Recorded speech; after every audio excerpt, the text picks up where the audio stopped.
বৈষম্য বিরোধী ছাত্র আন্দোলনে শিক্ষার্থীদের উপর সরাসরি গুলি চালিয়েছেন দেশের অন্যতম গণমাধ্যম যুগান্তর, ডিবিসি ও দেশ রূপান্তরের সাংবাদিক। গত 19 জুলাই নারায়ণগঞ্জ শহরের বঙ্গবন্ধু সড়কে শামীম ওসমানের নেতৃত্বে সন্ত্রাসী বাহিনীর আগ্নেয়াস্ত্র দিয়ে গুলি করার এমন একটি ভিডিও সামাজিক যোগাযোগ মাধ্যমে ছড়িয়ে পড়েছে।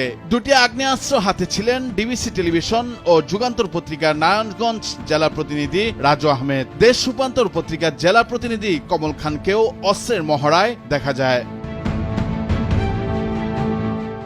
19 জুলাই শামীম ওসমানের নেতৃত্বে গুলি চালানোর ঘটনা প্রত্যক্ষ করেছেন বেশ কয়েকজন সাংবাদিক। তারা জানান, সেদিন পরিস্থিতি ছিল ভীতিকর। ওই পরিস্থিতিতে ছবি ও ভিডিও ধারণের কোনো সুযোগ ছিল না।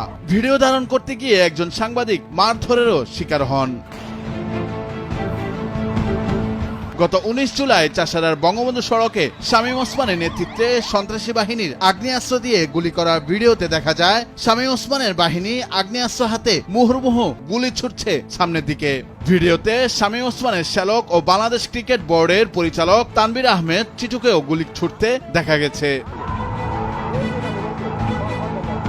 শামীম ওসমানের পিছনে দুটি অস্ত্র হাতে ছিলেন ডিবিসি নিউজের নারায়ণগঞ্জ জেলা প্রতিনিধি রাজু আহমেদ, আর পেছনের সারিতে পিস্তল হাতে ছিলেন শামীম ওসমানের ব্যয় ফয়েজউদ্দিন লাবলু ও তার ছেলে মিনহাজুল ইসলাম ভিকি। এ সময় তাদেরও গুলি ছুটতে দেখা যায়।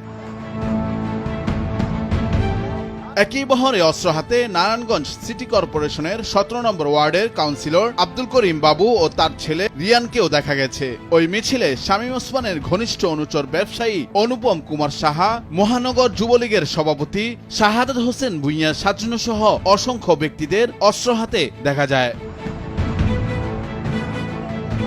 প্রত্যক্ষদর্শীরা জানান, গত 19 জুলাই বৈষম্য বিরোধী ছাত্র আন্দোলনকে কেন্দ্র করে উত্তপ্ত ছিল নারায়ণগঞ্জ শহর। সেদিন বঙ্গবন্ধু শহরের চাষাড়া থেকে মণ্ডলপাড়া মোড় পর্যন্ত আগ্নেয়াস্ত্র ও ধারালো অস্ত্র হাতে শামীম ওসমানের নেতৃত্বে আওয়ামী লীগ, যুবলীগ, ছাত্রলীগের কয়েকশো নেতাকর্মী কয়েক দফায় আন্দোলনকারীদের উপর হামলা চালায়।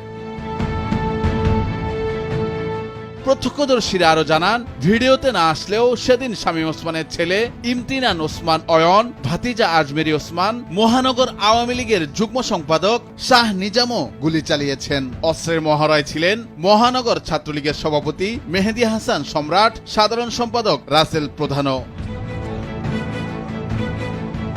এর আগে শহরের জালকুড়িতে একই দিনের আরেকটি ভিডিও ভাইরাল হয় সামাজিক যোগাযোগ মাধ্যমে। ওই ভিডিওতে অত্যাধুনিক আগ্নেয়াস্ত্র হাতে গুলি করতে দেখা যায় শামীম ওসমানের ছেলে ইমতিনান ওসমান অয়নকে। তার পেছনে দাঁড়িয়েছিলেন শামীম ওসমান। এসব ঘটনায় এখন পর্যন্ত সাবেক সংসদ সদস্য শামীম ওসমানের নামে নারায়ণগঞ্জে 9টি হত্যা মামলা করা হয়েছে। তবে শেষ খবর পাওয়া পর্যন্ত জানা যায় যুগান্তর ও ডিবিসি সাংবাদিক রাজু আহমেদকে বরখাস্ত করা হয়েছে যুগান্তর থেকে।